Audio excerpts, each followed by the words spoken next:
સલાહના મનોવિજ્ઞાનમાં આપણે છેલ્લે મુલાકાત પદ્ધતિ અને પછી બાળકો વિશે પણ વાત કરી ગયા. તો એમાં મુલાકાત પદ્ધતિમાં છેલ્લે જેનો સારાંશ મારે તમને કહેવાનો હતો એ રહી ગયો હતો, અને ભૂલથી મેં ચાઇલ્ડ સાયકોલોજી એટલે કે બાળ અપરાધ અને મદ્યપાનના હિસાબે જે બાળકોનું કાઉન્સેલિંગ કરવું પડતું હોય, ટૂંકમાં સલાહના મૂળભૂત ખ્યાલો બાળકો વિશેના કેવા છે એના વિશે થોડીક વાત કરી ગઈ હતી.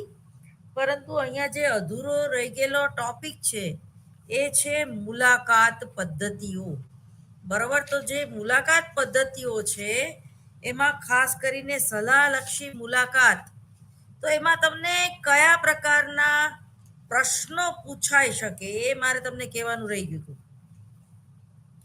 તો જે વિદ્યાર્થીઓ મને સાંભળી રહ્યા છે અને જેને સલાહલક્ષી મનોવિજ્ઞાનની એક્ઝામ આપવાની છે, એ લોકો એક આ યુનિટ પૂરતું જોઈ લે કે કયા પ્રશ્નો પૂછાય, તમને કયા પ્રકારના પ્રશ્નો પૂછાઈ શકે.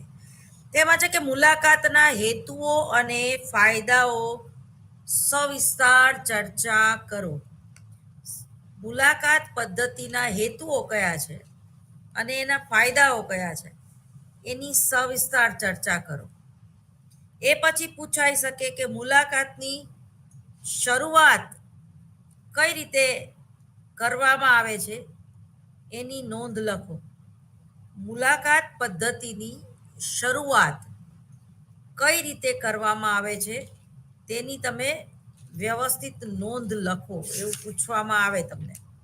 બરોબર, સેજ યાદ કરાવી દઉં કે મુલાકાત એ હેતુપૂર્વકની અને મોઢામોઢની વાતચીત છે, એવું આપણે એની વ્યાખ્યા આપી હતી. ને એ વ્યાખ્યા કોણે આપી? તો કે એસ નારાયણ, ઈસવીસન 2010માં, એટલે આ હમણાંની જ વાત છે,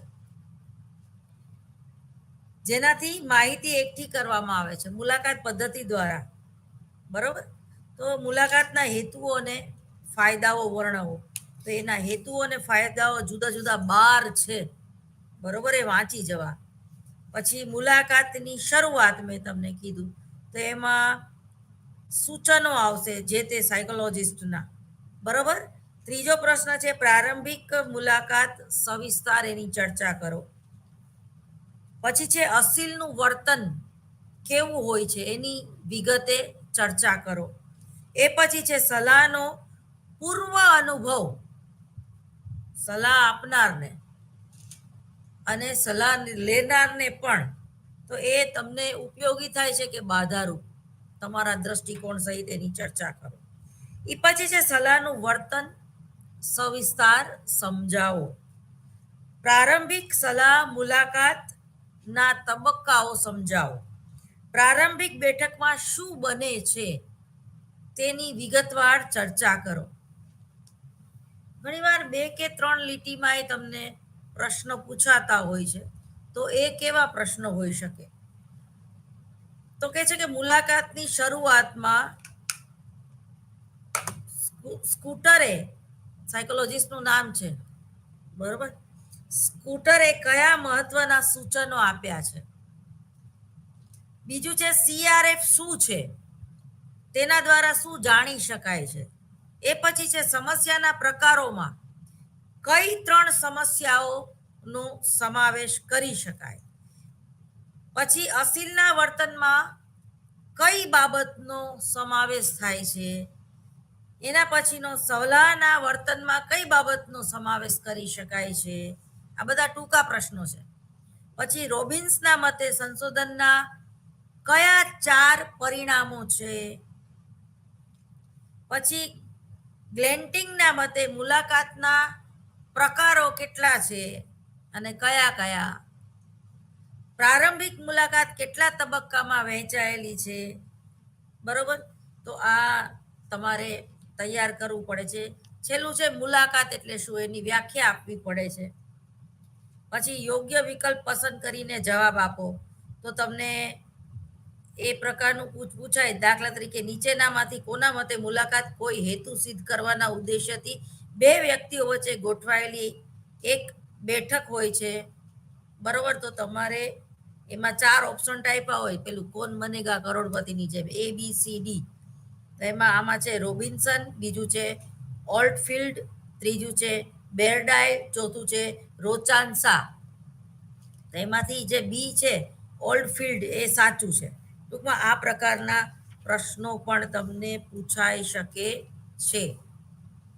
તો હવે આ તો આપણે કરી મુલાકાતની વાત, બરોબર? એ યુનિટ આજે ટૂંકમાં કમ્પ્લીટ થઈ ગયું આપણે. અને એ પછી આપણે વાત કરતા હતા, હવે આપણે જોશું સલાહની પ્રક્રિયા. તો એ સલાહની જે પ્રક્રિયા છે એમાં કંઈ બહુ ડિફરન્સ છે નહીં, એટલે મારે રિપીટ કરવાની જરૂર રહેતી નથી, તમે યુનિટ 1માં ભણી ગયા છો. બીજું છે સલાહના પ્રકારો. તો પ્રકારોમાં પણ બહુ લાંબે કંઈ ફેર નથી પડતો. એ પછી છે સલાહના નિયમો.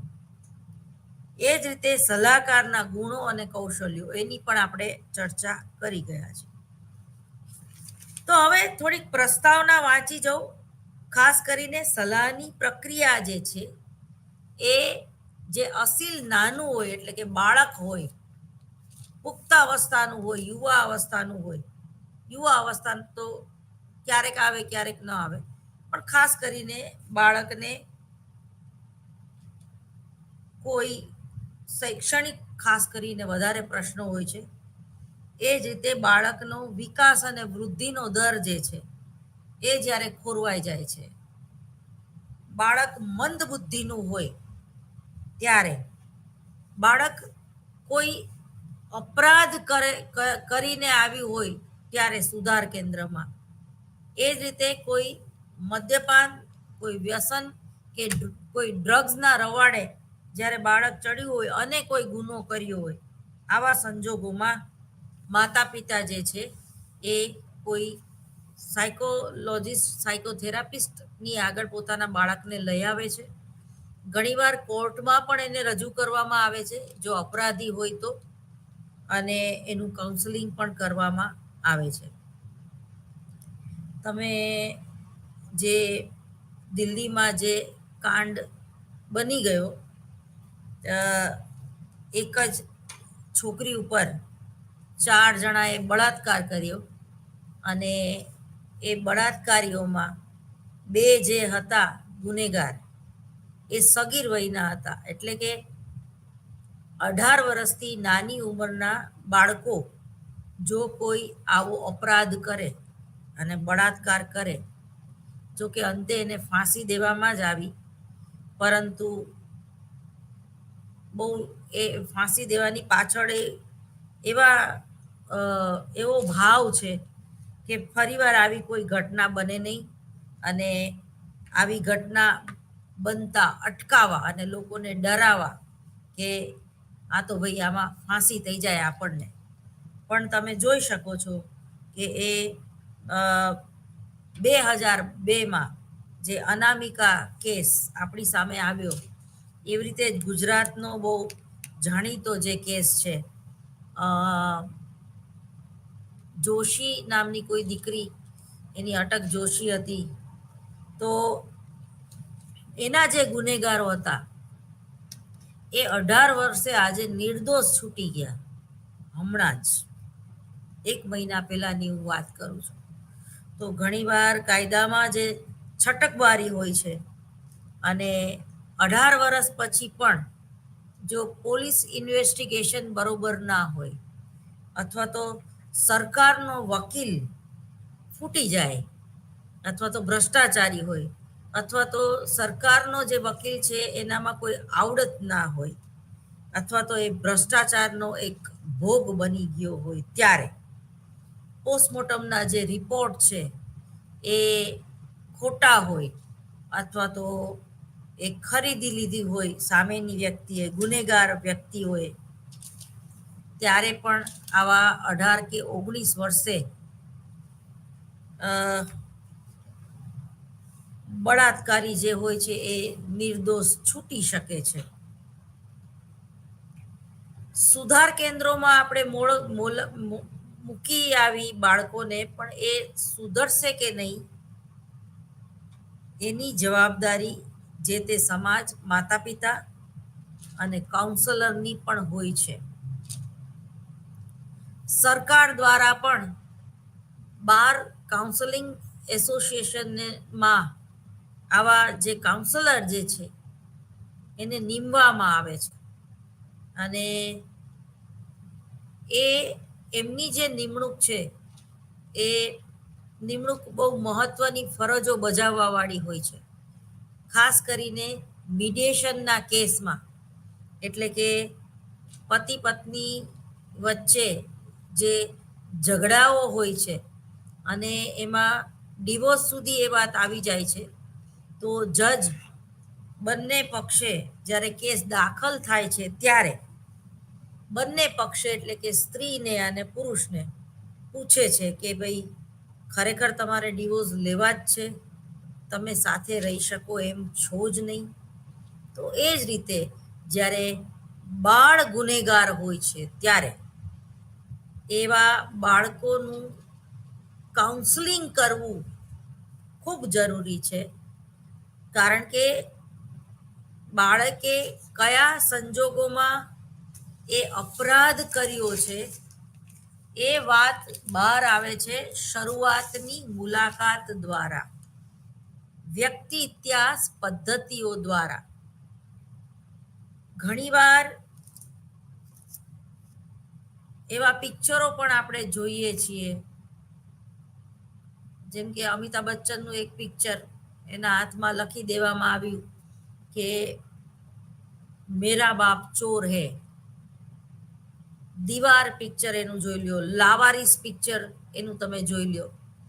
તો એવા બધા સરસ મજાના પિક્ચરો દ્વારા પણ આપણા સમાજને અને માતા પિતાને કે આપણને એવો મેસેજ મળે છે કે ખરેખર બાળક આવી ગુનાહિત પ્રવૃત્તિઓ તરફ કેવા સંજોગોમાં વળે છે. કોઈ બાળક જન્મથી અપરાધી હોતું નથી. કોઈ પણ બાળક જન્મથી મદ્યપાનને વરેલું હોતું નથી. કોઈ પણ બાળક જન્મથી જ ભિક્ષાવૃત્તિ તરફ વળેલું હોતું નથી. પરંતુ આપણો સમાજ ઘણીવાર આપણા કુટુંબનું વાતાવરણ, આપણા માતા પિતાની અણસમજ કે એમના ઝઘડાઓનો ભોગ પણ બાળક બનતો હોય છે. એ જ રીતે જ્યારે કોઈ બાળકને અનાથ આશ્રમમાં મૂકી દેવામાં આવે અને જો અનાથ આશ્રમનું વાતાવરણ બરોબર ન હોય તો પણ એ બાળક છે એ ડ્રગ્સના રવાડે ચડે છે, દારૂ, તમાકુ, સિગરેટના રવાડે ચડે છે અને અફીણ જેવા દ્રવ્યો વેચતો પણ થઈ જાય છે અને એ પોતે પણ લેતો થઈ જાય છે, એટલે કે પોતે પણ નશેડી થઈ જાય છે. તો આવા બાળકોને રિયાબમાં મોકલી આપવા જોઈએ.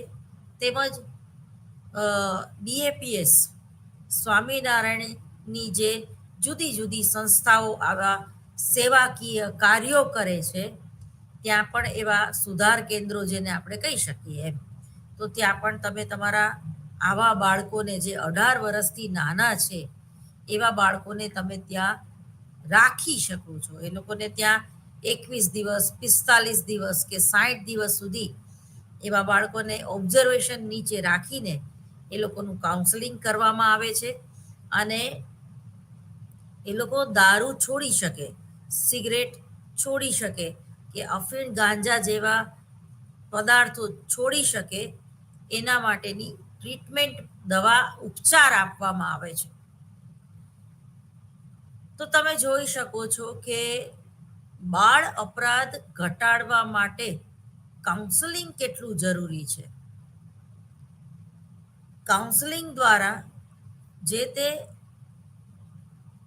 સલાહકાર જે છે એ બાળકને પ્રેમ, હૂંફ અને મમતા ભરેલો સ્પર્શ આપે છે અને એને કોઈ પણ જાતનું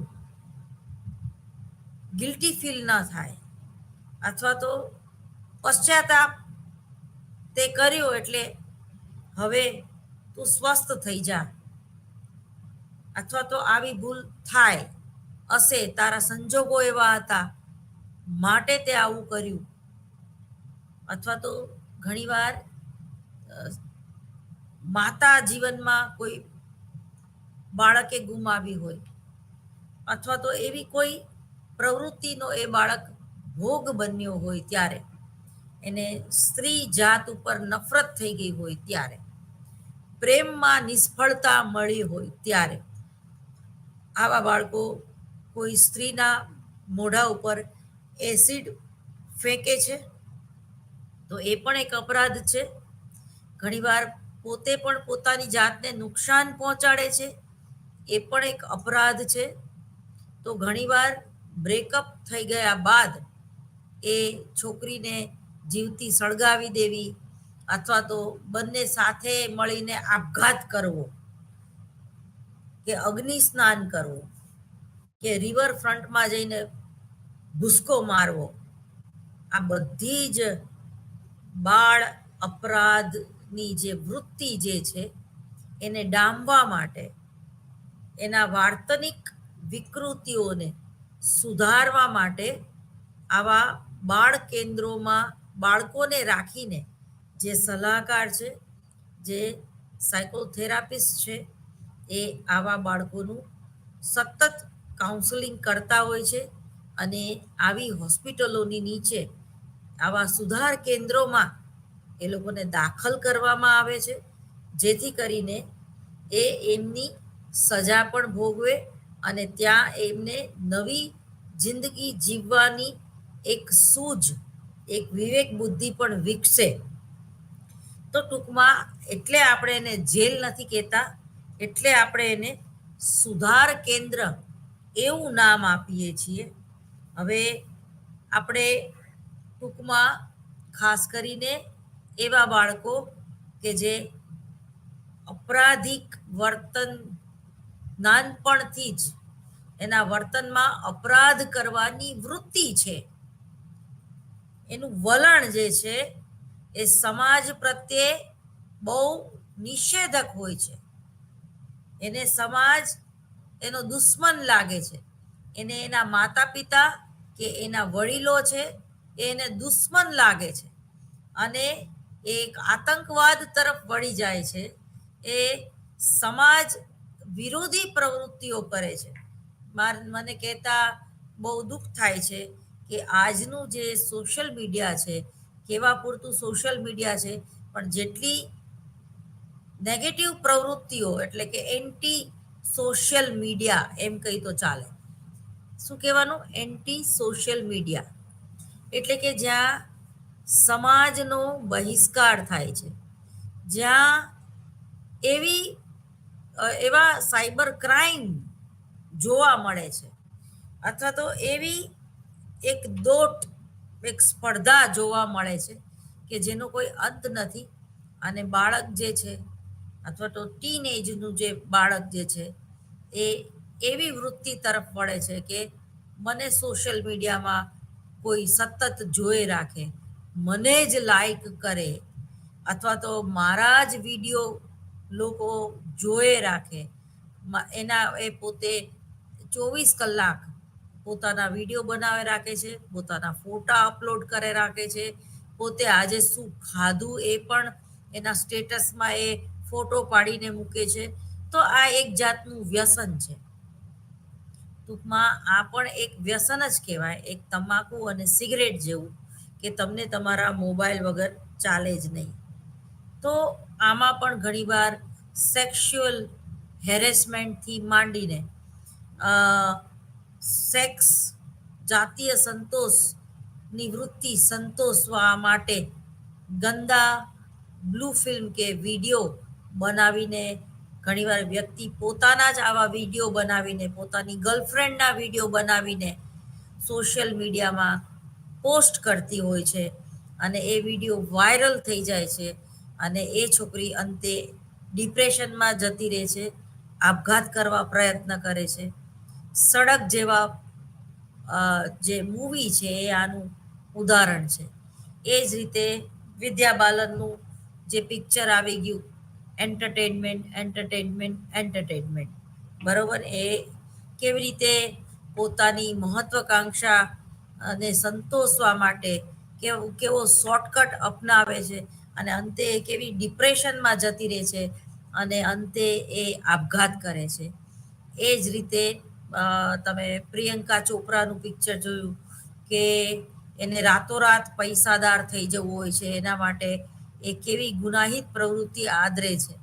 એ જ રીતે જે બાળકો ભિક્ષાવૃત્તિને વળેલા હોય છે, જેને માતા પિતાનો પ્રેમ ઘરમાં મળતો નથી, અથવા તો માતા પિતા જ એ લોકોને મજૂરી કરાવે છે, અથવા તો એવા બાળકો કે જેને વેચી દેવામાં આવે છે, જેને નાનપણથી કોક ચોરી ગયું હોય છે અને એના હાથ પગ કાપીને એને વેચી મારવામાં આવે છે બજારમાં. તો આવા બાળકો જે છે એ આક્રમક વૃત્તિના થઈ જાય છે, ઓવર રિજેક્ટિવ ચાઇલ્ડ જેને આપણે કહીએ છીએ. અને એ બાળકોની ખરેખર આપણે દયા ખાવી જોઈએ, કારણ કે એને આ અપરાધ કર્યો શા માટે એનો જવાબ જે છે એ તમને કાઉન્સલર જ આપી શકે. એની ભૂતકાળની આખી એના સંજોગો જુઓ તો એ સંજોગો જ એવા વિપરીત સંજોગોમાં એનો ઉછેર થયેલો હોય છે કે એ બાળક જે છે એ અપરાધ કરવા માટે મજબૂર બને છે, અથવા તો એ એનામાં એટલી સહન શક્તિ હોતી નથી કે એટલો એ માની લો કે કોઈ બાળક બ્રેડની ચોરી કરે છે, કે કોઈ બાળક પોતાની માં પથારી અવસ્થામાં છે અને મેડિકલ સ્ટોરે જઈને દવાની ચોરી કરે છે, તો એ ક્ષમ્ય છે. અને એ આપણા માટે એક શરમજનક ઘટના છે. તો ટૂંકમાં આવા બાળકોનું કાઉન્સેલિંગ કરવું પડે છે, આવા બાળકોને સુધાર કેન્દ્રમાં મૂકવા પડે છે. તો અહીંયા જે તમે જુઓ તો બાળ સલાહમાં તો બાળકોનું કાઉન્સેલિંગ કેવી રીતે કરવું, તો એની થોડુંક વાંચીને હું તમને પાછું સમજાવું છું કે કોઈ પણ સલાહકાર જે છે ને એ સલાહનું કામ શરૂ કરે છે ત્યારે તેના મનમાં કોઈ થિયરી કે કોઈ સિદ્ધાંત પડેલો હોય છે. વર્તનની સુધારણા માટે કોઈ ચોક્કસ ધારણા પડેલી હોય છે.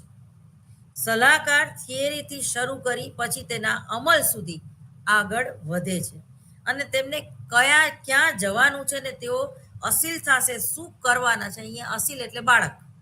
સલાહની પ્રક્રિયામાં થિયરી સલાહકારને તેમના અસીલને સમજાવવામાં મદદરૂપ બને છે. આ એક માર્ગદર્શનની એક રૂપરેખા છે. કોઈ પણ થિયરી અને તેનો ખ્યાલ બંને એકબીજા સાથે આંતરગુંફનથી વ્યવસ્થિત જોડાયેલા હોય છે. સલાહકાર પોતાની થિયરીના સહારે અસીલના પ્રશ્નો ઉકેલવા માટે આગળ ધપે છે. અને આ એક એવી પ્રક્રિયા છે જેમાં સલાહકાર અને અસીલ વચ્ચે સંબંધ બંધાય છે. તેમાં બંનેનો સહયોગ હોય છે. સલાહકાર અને સલાહાર્થી બંને સાથે મળીને પોતાની જાતનું અન્વેષણ કરે છે, એકબીજાને સમજે છે અને સમસ્યાનો ઉકેલ શોધે છે. આમ સલાહની પ્રક્રિયા સંબંધ તરીકે ખૂબ જ મહત્વની છે. અહીંયા ઘણીવાર માતા પિતાનું પણ કાઉન્સેલિંગ કરવું પડે છે. બરોબર. બાળકોની સાથે સાથે માતા પિતાનું પણ કાઉન્સેલિંગ કરવું પડે છે, એમની મુલાકાત લેવી પડે છે. તો સલાહની પ્રક્રિયાની જે વ્યાખ્યા છે એ આ રીતે છે કે સલાહ એવી પ્રક્રિયા છે જે લોકોને તેમની જાત વિશે, તેમના વાતાવરણ વિશે અને તેમની ભૂમિકા અને સંબંધ સાથે કઈ રીતે કામ લેશે તે શીખવા માટે મદદરૂપ બનશે. James C હન્સેન, R.H. રોન્સબર્ગના નામના બે સાયકોલોજિસ્ટે આની આ વ્યાખ્યા આપી. તો સ્ટ્રોંગે સલાહના જે જુદા જુદા સોપાનો છે એ સોપાનો કુલ 7 છે. એમાં અસીલના આગમનનો હેતુ જાણવો, જે આપણે ભણી ગયા છીએ એટલે એના ખાલી મુદ્દા જ વાંચું છું. બીજું છે સલાહ સંબંધ સ્થાપવો. ત્રીજું છે સંરચના અને ધ્યેય નક્કી કરવા. ચોથું છે સમસ્યાનું સ્પષ્ટીકરણ કરવું. પાંચમું છે સમસ્યાઓ તેમજ ધ્યેયો સાથે કામ પાર પાડવું. છઠ્ઠું છે કાર્યની યોજના ઘડવી.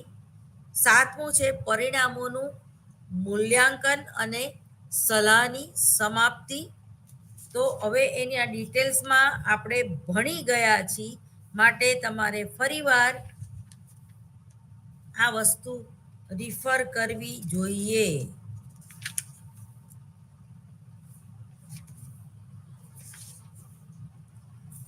ખાસ કરીને શાળાકીય સમાયોજનના પ્રશ્નોમાં ચાઇલ્ડ સાયકોલોજીની વાત કરીએ તો, બાળ સલાહની વાત કરીએ તો, એવા બાળકોનું કાઉન્સેલિંગ આપણે અનિવાર્ય રીતે કરવું.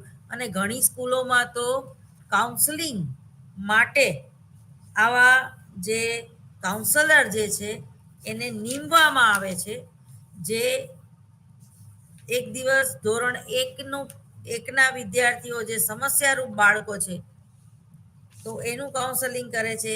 બીજા ધોરણના બાળકો, ત્રીજા, સાતમા, આઠમા, નવમા, દસમા. તો ટૂંકમાં જે 1 થી 12માં ધોરણમાં ભણતા વિદ્યાર્થીઓ છે એ લોકોનું કાઉન્સેલિંગ એટલે કે એજ્યુકેશન સાયકોલોજી, તો એમાં જે આ સલાહકારને નીમવામાં આવે છે અને એ લોકોને વ્યવસ્થિત એનું ખાસ કરીને કેન્દ્રીય વિદ્યાલયમાં આની નિમણૂક જોવા મળે છે. બધી સ્કૂલ હજી બધામાં આની નિમણૂક જોવા નથી મળતી, પરંતુ ખાસ કરીને જે બાળકો સમસ્યારૂપ વર્તન વધારે પડતા હાઈપર હોય, અથવા તો વધારે પડતું આળસુ પ્રકૃતિના હોય, અથવા તો લેસન ન લાવવું, ક્લાસમાં બેસી રહેવું, અથવા તો ઘરની કોઈ એવી સમસ્યાથી પીડાતા હોય, અથવા તો વારંવાર બ્રેકઅપ થઈ જવું કે પ્રેમમાં પડવું, અથવા તો મોબાઈલનો દુરુપયોગ કરવો, કોઈ પણ જાતનું એને એ મોબાઈલનો યુઝ કરવાની વારંવાર ટેવ પડી જવી, અથવા તો કોઈ પણ સમસ્યારૂપ વર્તન તમે લઈ લો, તો એવા બાળકોનું કાઉન્સેલિંગ જે છે એ કરવું અનિવાર્ય છે. તો સલાહના જે નિયમો છે એ પણ આપણે જોઈ ગયા છીએ, છતાં એના મુદ્દાઓ હું અહીંયા ખાલી વાંચી જાઉં છું અને પછી આપણે શરૂઆત કરીએ. તો સલાહના નિયમોમાં તો નિયમો તત્વજ્ઞાનીય એટલે કે ફિલોસોફિકલ માળખા સાથે સંબંધ ધરાવે છે. આ માળખામાં કાર્યક્રમનું વ્યવસ્થાપન થતું હોય છે. નિયમો માર્ગદર્શન અને રૂપરેખા છે જે અનુભવ કે વ્યવસાયને લીધે પ્રાપ્ત થાય છે. તેઓ મોટાભાગના વ્યવસાયનું પ્રતિનિધિત્વ ધરાવે છે. આ મૂળભૂત ધારણાઓ છે. આ ધારણાઓ વ્યવસાય અને તેની ભૂમિકા, કાર્ય અને પ્રવૃત્તિઓ અંગે હોય છે. મૂળભૂત નિયમોમાં પહેલું છે શાળા અને બીજું છે જન સમુદાય એજન્સી માટે અલગ અલગ નિયમો હોય છે. તો શાળાઓમાં તે સલાહકારના નિયમો જે છે, તો એ સલાહકારના નિયમો એને અનુસરવાના હોય છે. તેમાં છે કે શાળા સલાહ અને માર્ગદર્શન કાર્યક્રમો તમામ યુવાનોની માનસિક અને સમાયોજનની જરૂરિયાતો સંતોષવા રચાયેલા હોય છે. ખાસ કરીને સમાયોજન, બરાબર, એડજસ્ટમેન્ટનો પ્રોબ્લેમ હોય, ઓવર પ્રોટેક્ટિવ ચાઇલ્ડ હોય, ઓવર રિજેક્ટિવ ચાઇલ્ડ હોય, ઘણીવાર ખૂબ જ આંતરમુખી વ્યક્તિત્વ ધરાવતું બાળક હોય, ઘણીવાર એકદમ તોફાની બાળક હોય. તો આવા સંજોગોમાં જે નિયમો આપ્યા છે તો એમાં ખાસ કરીને સમાયોજનનો પ્રશ્ન જે છે એ વધારે જોવા મળતો હોય છે. બાળક તમે જુઓ કે આજે સંયુક્ત કુટુંબમાં ઉછરવાનું બંધ થઈ ગયું છે. એટલે કે મા બાપ અને બાળક જ જે ઘરમાં હોય છે અને માતા પિતા નોકરી કરવા જતા હોય છે, અને બાળક આયા આગળ જ્યારે મોટું થયું હોય છે ત્યારે એને એનું રમકડું કોઈ અડે કે એના રમકડાને કોઈને એ રમવા જલ્દીથી આપી શકતું નથી. પોતાના એટલું બધું સ્વાર્થી બાળક થઈ જાય છે કે એને ભાઈ ભાંડું ગમતા નથી. પછી એ મામાના ઘરે જાય કે માસીના ઘરે જાય કે કાકાના ઘરે જાય તો પોતાના રમકડા રમવા કોઈને આપતું નથી અને કોઈના રમકડા તરત જ લઈ લે છે. તો એ જે બાળક છે એ સંયુક્ત કુટુંબમાં એનો ઉછેર ન થવાથી પણ એ જલ્દીથી જ્યારે સ્કૂલે એડમિશન લે છે ત્યારે મિત્રો સાથે અથવા તો પોતાના કઝિન સિસ્ટર કે બ્રધર સાથે સમાયોજન સાધી શકતા નથી. બીજું છે શાળા સલાહ કાર્યક્રમો વિદ્યાર્થીઓના સમગ્ર વિકાસ સાથે સંકળાયેલા હોવા જોઈએ. વ્યક્તિગત વિકાસ સતત ચાલુ રહેતી પ્રક્રિયા છે. આથી સલાહના કાર્યક્રમો તેને મેળાએ જ વિકાસાત્મક હોવા જોઈએ. તો સલાહ એટલે જે કાઉન્સલર જે કાર્યક્રમો હોવા જોઈએ તો કે છે કે વિકાસલક્ષી કાર્યક્રમો હોવા જોઈએ. ત્રીજું છે બાળકના ઔપચારિક શિક્ષણ દરમિયાન વિદ્યાર્થી વિકાસની પ્રક્રિયા સતત પ્રક્રિયા તરીકે નિહાળે છે, એટલે એક સળંગ પ્રક્રિયા છે, બરાબર. ચોથું છે તાલીમબદ્ધ વ્યવસાયિક સલાહકારો સલાહ માટે જરૂરી છે. તેમની પાસે વ્યાવસાયિક ક્ષમતા, નેતૃત્વ અને દિશા નિર્દેશન હોવું જોઈએ. તો તાલીમ એટલે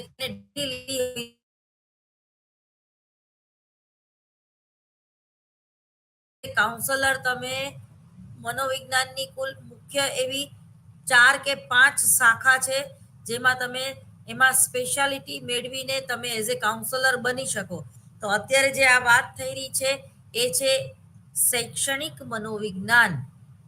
એજ્યુકેશન સાયકોલોજીમાં પણ તમે આગળ વધીને સંશોધનો કરીને તમારી થીસીસ એ શૈક્ષણિક મનોવિજ્ઞાન વિશે હોય તો આગળ તમે 1 વર્ષનો એઝ એ કાઉન્સલિંગનો કોર્સ કરીને તમે શૈક્ષણિક મનોવિજ્ઞાનને ધ્યાનમાં રાખીને આવા બાળકોનું કાઉન્સલિંગ કરી શકો છો. તો પેલી કઈ મહત્વની વ્યવહારિક શાખા થઈ જેમાં તમે કાઉન્સલિંગ કરી શકો? તો કે છે કે શૈક્ષણિક મનોવિજ્ઞાન. બીજું છે બાળ મનોવિજ્ઞાન, ચાઇલ્ડ ડેવલપમેન્ટ. તો એમાં પણ તમે કાઉન્સલિંગ કરી શકો. જે બાળકો હાઈપર છે, જે બાળકો ગુનાહિત વૃત્તિ તરફ વળેલા છે, જે બાળકોએ નાનપણમાં જ પોતાના માતા પિતા ગુમાવી દીધા છે, જે બાળકો ભિક્ષા વૃત્તિને વરેલા છે, જે બાળકો અપરાધ વૃત્તિને વરેલા છે, જે બાળકો ના ઘરમાં પ્રેમ મળતો નથી, તો એવા બાળકોનું કાઉન્સલિંગ કરવા માટે તમે જો બાળ મનોવિજ્ઞાનમાં આગળ સંશોધનો કરો અથવા તો ચાઇલ્ડ ડેવલપમેન્ટની શાખામાં જો તમને રસ પડે તો તમે બાળ સલાહ કેન્દ્ર ખોલીને પણ બાળકોનું કાઉન્સલિંગ કરી શકો છો. એ ખૂબ જ મહત્વની શાખા છે મનોવિજ્ઞાનની. એ પછી છે સંગઠનાત્મક મનોવિજ્ઞાન, ઔદ્યોગિક મનોવિજ્ઞાન. નોકરી, મેનેજરના પ્રશ્નો, યુનિયનના પ્રશ્નો, કોઈ પણ સંસ્થાના પ્રશ્નો. અત્યારે બેંકની આગળથી વારંવાર આપણી જે સરકાર લોન લઈ રહી છે, ઘણા લોકો તો એવું સ્ટેટમેન્ટ કરે છે કે હવે આપણા દેશમાં લોકશાહી રહી નથી. બધા આખુદ એટલે કે પોતાની મેળાએ નિર્ણય લઈને અપક્ષ એટલે કે વિરોધ પક્ષને ગણકાર્યા વગર આડેધડ બેંકની પાસેથી કૂદકે ને ભૂસકે દરેક રાજ્ય જે છે એ લોન લઈ રહી છે, અને આપણો દેશ જે છે એ વધુ ને વધુ દેવાદાર બની રહ્યો છે. તો આ સળગતી સમસ્યાનું કાઉન્સલિંગ એક ઔદ્યોગિક મનોવિજ્ઞાનનો નિષ્ણાત, એક સલાહકાર કરી શકે છે. સરકાર અને બેંક ના જે મેઇન ઓથોરિટી છે, જે રિઝર્વ બેંકમાં કાર્ય કરતા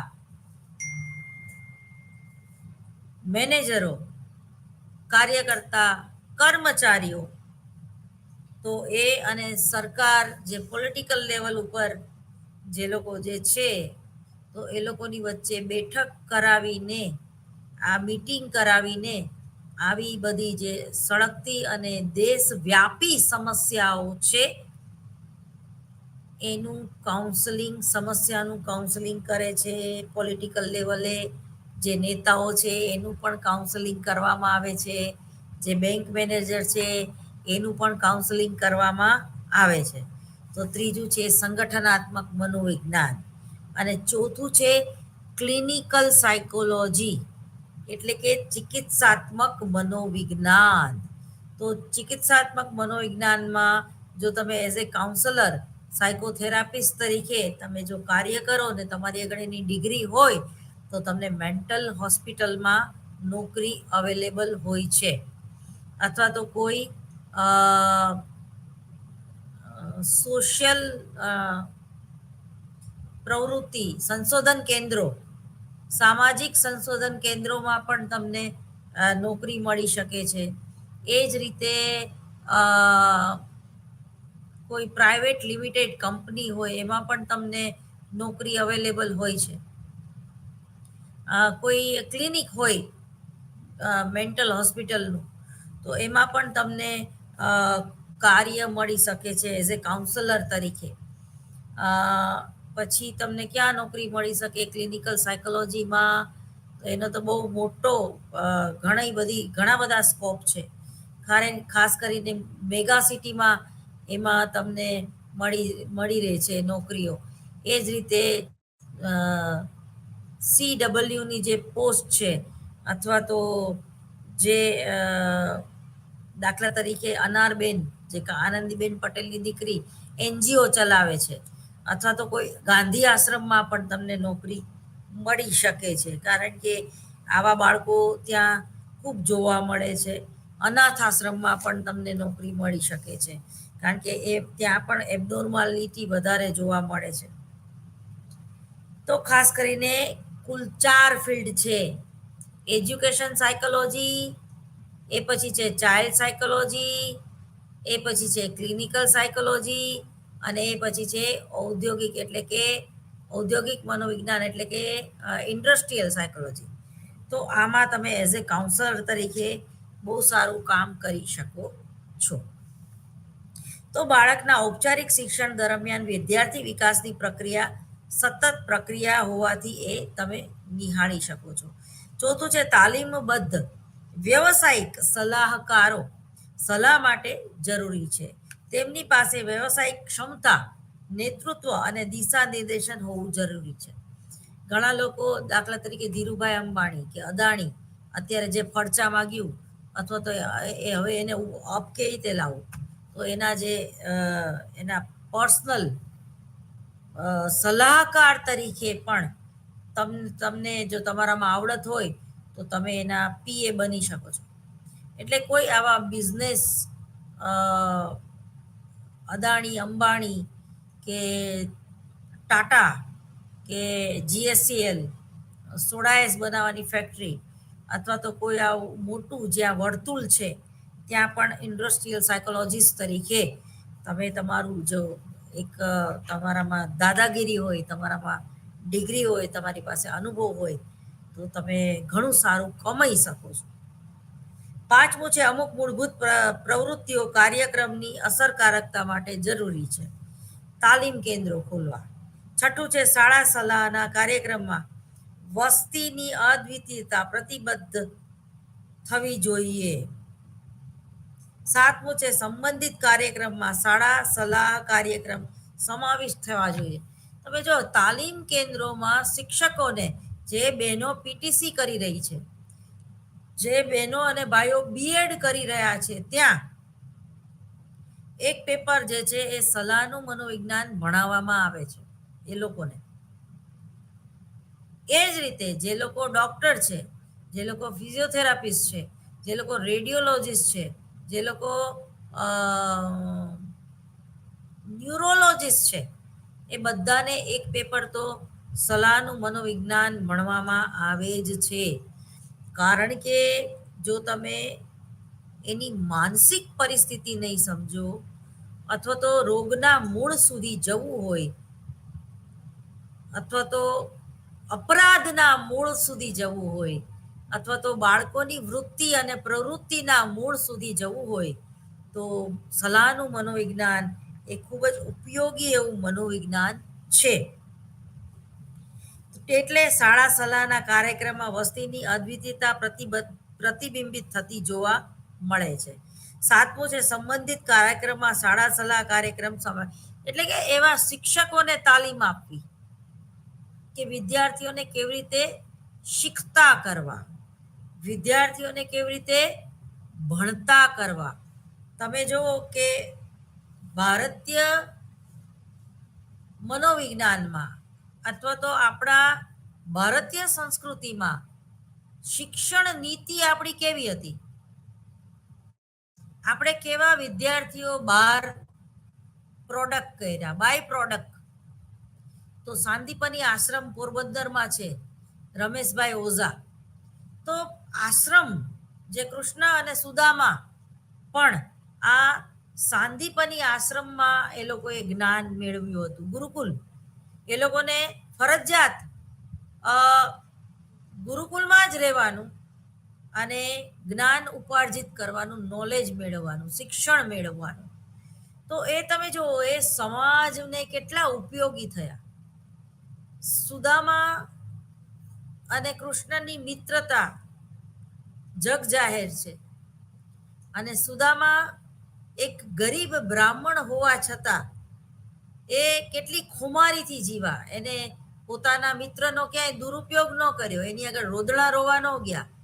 પણ આ તો તાંદુલની પોટલી જોઈને કૃષ્ણ સમજી ગયા કે મારો મિત્ર એ મુસીબતમાં છે, મારો મિત્ર એ દુઃખી છે. એટલે એ તાંદુલ એને કીધું કે મને તું આ ખવડાવ, મને ભૂખ લાગી છે. અને એ તાંદુલના બદલામાં, એટલે એ ગિલ્ટી ફીલ ન કરે, એક અદલા બદલી વ્યવહારુ બુદ્ધિ તમે અહીંયા જોવા મળે છે. અને એના બદલામાં કૃષ્ણ જે છે એમને સુદામાને એક પણ શબ્દ બોલ્યા વગર કેટલી બધી મદદ કરે છે. પોરબંદરમાં સુદામા મંદિર છે, બીજે ક્યાંય નથી. તો સુદામા નગરી કહેવામાં આવે છે પોરબંદરને, ક્યારેક જોવી. અને ગાંધીનું જન્મસ્થાન છે. તો ત્યાં જોવા, એ બધું તમે જોવો તો તમને નોલેજ મળે ખરા અર્થમાં.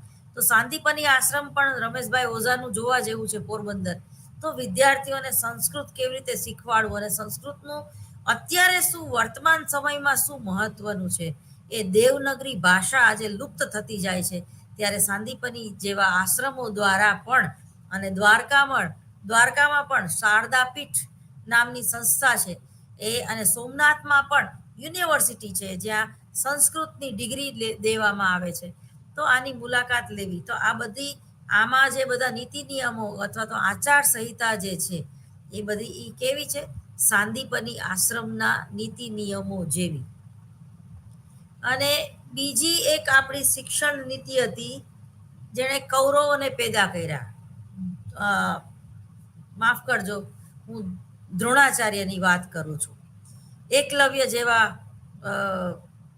વિદ્યાર્થીઓ પેદા કર્યા, અર્જુન જેવા વિદ્યાર્થીઓ પેદા કર્યા, અથવા તો પાંડવો અને કૌરવો જેવા વિદ્યાર્થીઓ પેદા કર્યા, જેમાં સ્વાર્થ વૃત્તિ છે. એટલે તો યુદ્ધ થયું. તમને ક્યારેય એવો વિચાર આવે છે કે દ્રોણાચાર્ય એકલવ્ય સાથે કેમ આવો ભેદભાવ રાખ્યો? ન રાખવો જોઈએ ને. જો ગુરુ જ આવું કરે તો શિષ્યનો શું વાંક? એ જ રીતે અર્જુનને જ કેમ પેલી માછલીની આંખ દેખાય, બીજા વિદ્યાર્થીઓ બધા ઠોઠ હતા? તો ઘણીવાર એવું હોય છે કે અનાયાસે ગુરુને અમુક જે ચેલો હોય છે એ શિષ્ય, ચેલામાં શિષ્યમાં બહુ ફેર, એમાં બહુ ડિફરન્સ હોય છે. આપણે 3 ઇડિયટ પિક્ચર પણ જોઈ ગયા.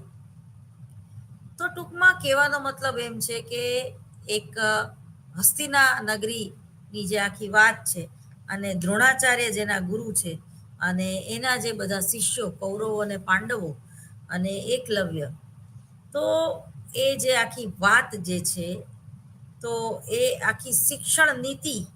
અને જ્યારે તમે તાલીમ આપો છો કોઈ બાળકોને, કે તમે તાલીમ આપો છો કોઈ વિદ્યાર્થીને, વિદ્યાદાન કરો છો, વિદ્યાદાન કહેવામાં આવે છે. હવે તો કોચિંગ ક્લાસ ખુલતા જાય છે. તો તમે જો આ બધી બદીઓ આપણા સમાજમાં, આપણી એજ્યુકેશન ફિલ્ડમાં જ્યારથી આવી છે, ત્યારે આપણે એકદમ આમ માટલું એકદમ પરિપક્વ પાકતું નથી. એટલે જ તમારી આગળ અત્યારે ડિગ્રીઓ વધી ગઈ છે પણ નોલેજ નથી. તમારી આગળ ડિગ્રી મેળવવાનું એ કોઈ વિઝન નથી. માત્ર તમારે એક ધન ઉપાર્જન માટે જ્યારે તમારે આઈએસ થવું હોય તો એનો કોઈ મતલબ નથી. જો તમારામાં તમારો નેચર, તમારા વ્યક્તિત્વમાં સેવા ભાવના, દેશ દાજ ન હોય તો તમે કલેક્ટર બનીને શું કરશો? ખાલી પગાર લેવા માટે? એ જ રીતે તમે જો આજના પ્રોફેસરોના પગાર જુઓ, 7મા પગાર પંચ પછી 3 લાખ રૂપિયા છે, 3,22,000, 3,25,000, 3.5 લાખ સુધી આજે પ્રોફેસરોના પગાર છે. અને એ પ્રમાણે એ લોકો વિદ્યાર્થીઓને ભણાવે છે ખરા? ઘણી અમદાવાદમાં એવી બધી કોલેજો છે જ્યાં પેલા 2 લેક્ચર જ લેવાય છે. મારે અત્યારે ઓનલાઈન કોઈ એવી કોલેજના નામ નથી લેવા.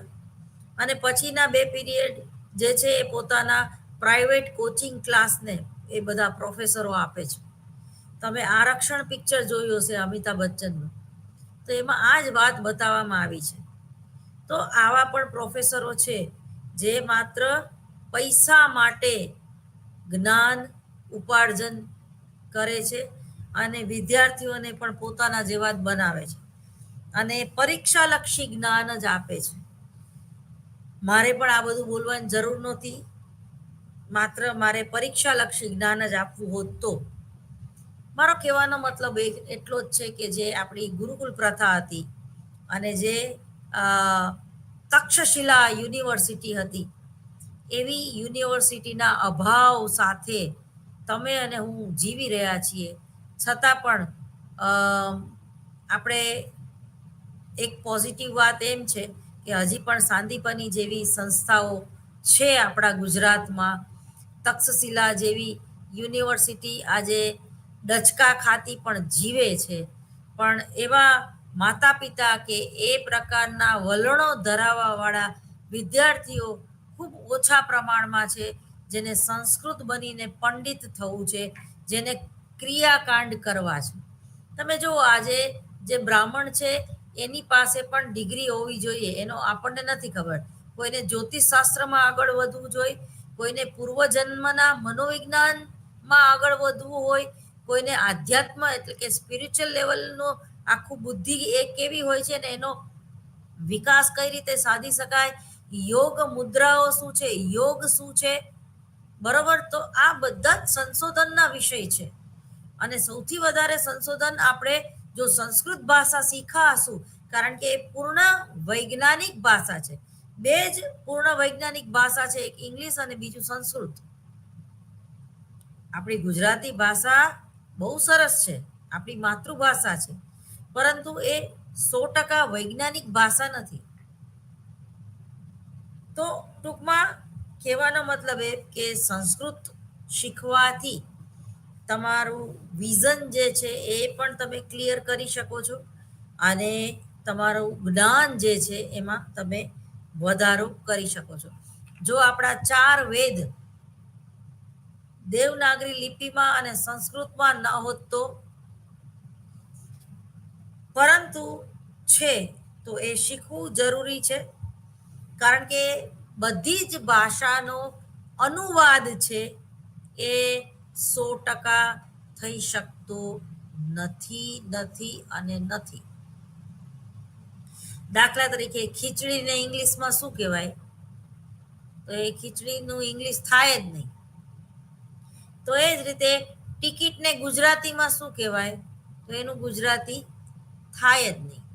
તો જે ભાષાઓની મર્યાદાઓ છે, તો જેટલી ભાષાઓ તમે વધારે શીખો તો એટલા તમે વધારે નોલેજ મેળવતા થાવ છો, જ્ઞાન મેળવતા થાવ છો. તો અસરકારક સૂચનાકીય કાર્યક્રમ માટે શાળાના વિદ્યાર્થીઓની સલાહ અને માર્ગદર્શન માટે અસરકારક કાર્યક્રમની જરૂર પડતી હોય છે. શિક્ષણની સમજ અને શાળાના સલાહ કાર્યક્રમનું સમર્થન આવા કાર્યક્રમની સફળતા માટે જરૂરી છે.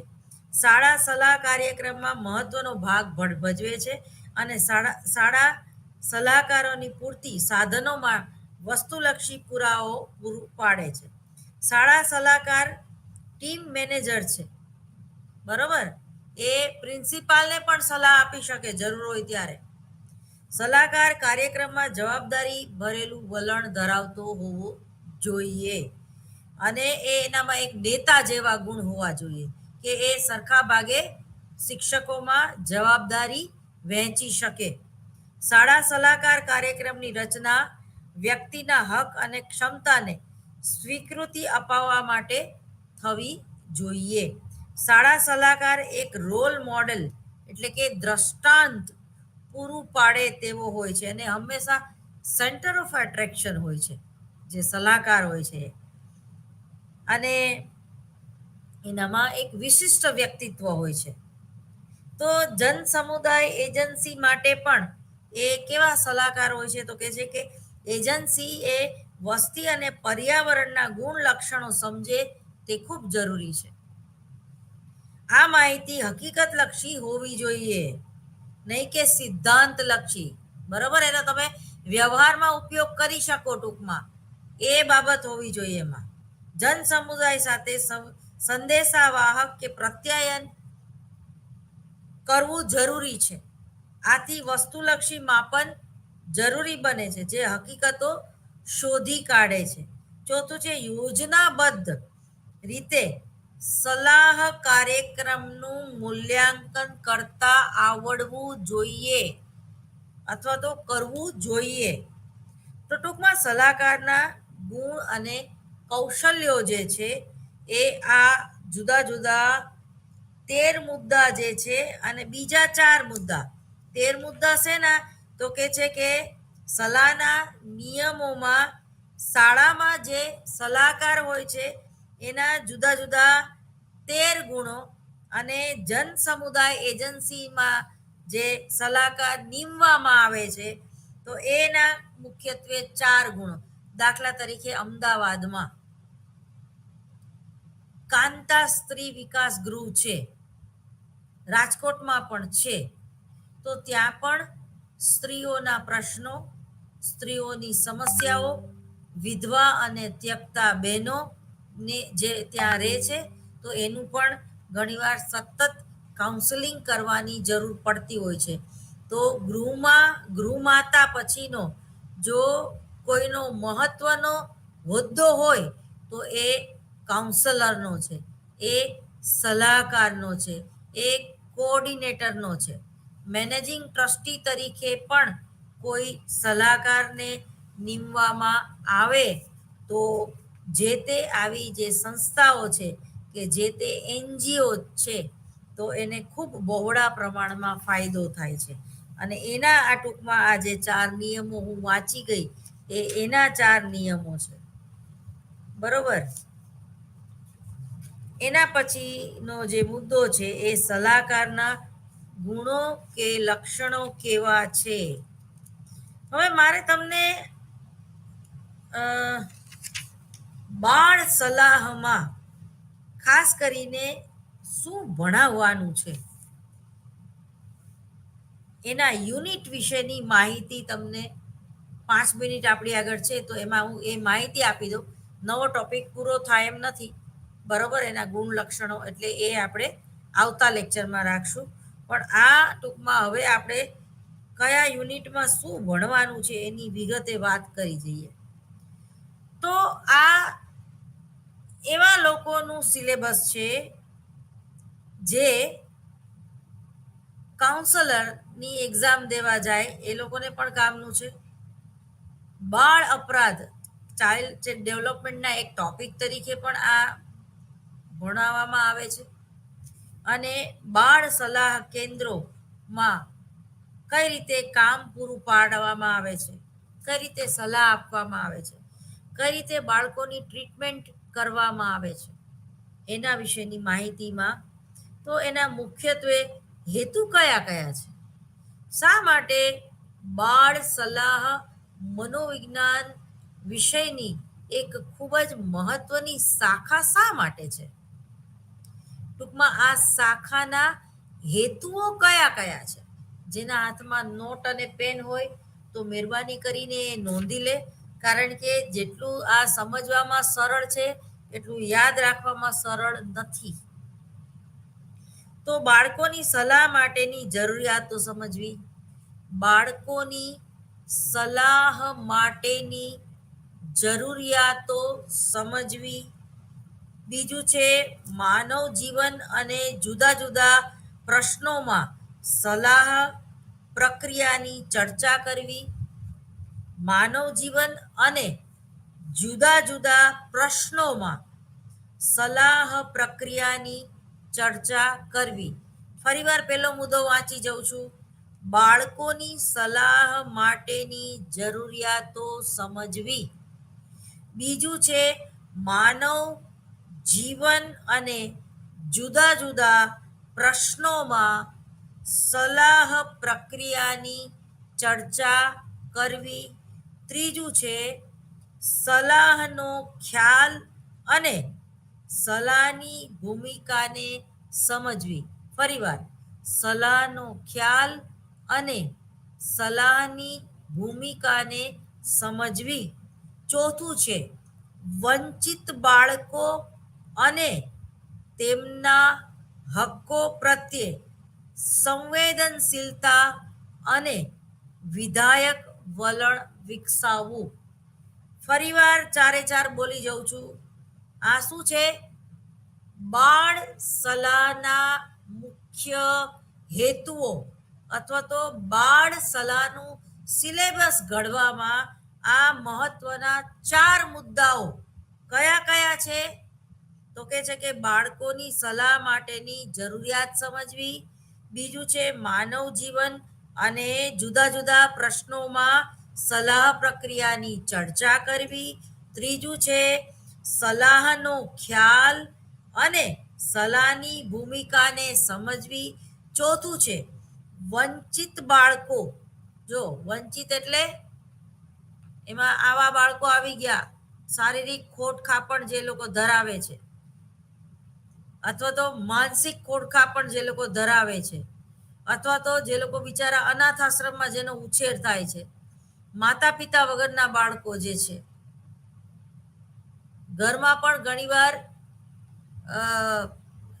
એક સેક્સ્યુઅલ હેરેસમેન્ટનો ભોગ બનેલા બાળકો, વંચિત બાળકો અને તેમના હક્કો પ્રત્યે સંવેદનશીલતા અને વિધાયક વલણ વિકસાવવા. જે તમને ગયા લેક્ચરમાં આખું મારું લેક્ચર જે છે એ આ ચોથા ટોપિક ઉપર હતું કે વંચિત બાળકો અને તેમના હક્કો પ્રત્યે સંવેદનશીલતા અને વિધાયક વલણ વિકસાવવા.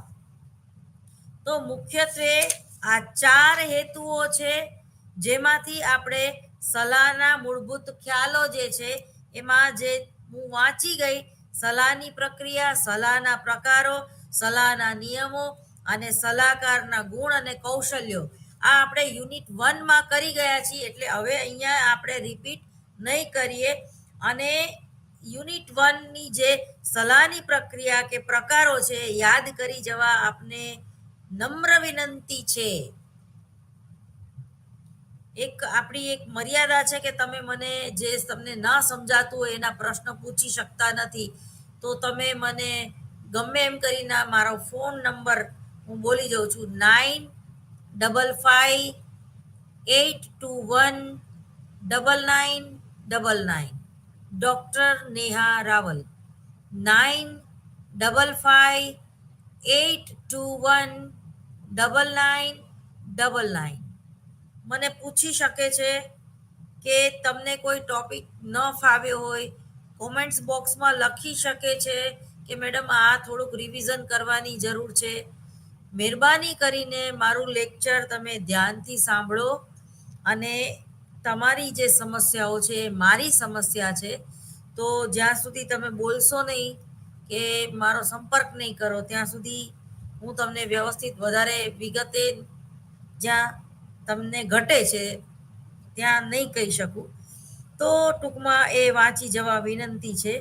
અને બાળકોના પ્રશ્નો અને તેમની ઓળખ અને બાળકોના નીચે પ્રમાણેના પ્રશ્નો સમજવા, જેમાં વાર્તનિક પ્રશ્નો આવશે, એ હવે પછી આપણે એની ચર્ચા કરીશું.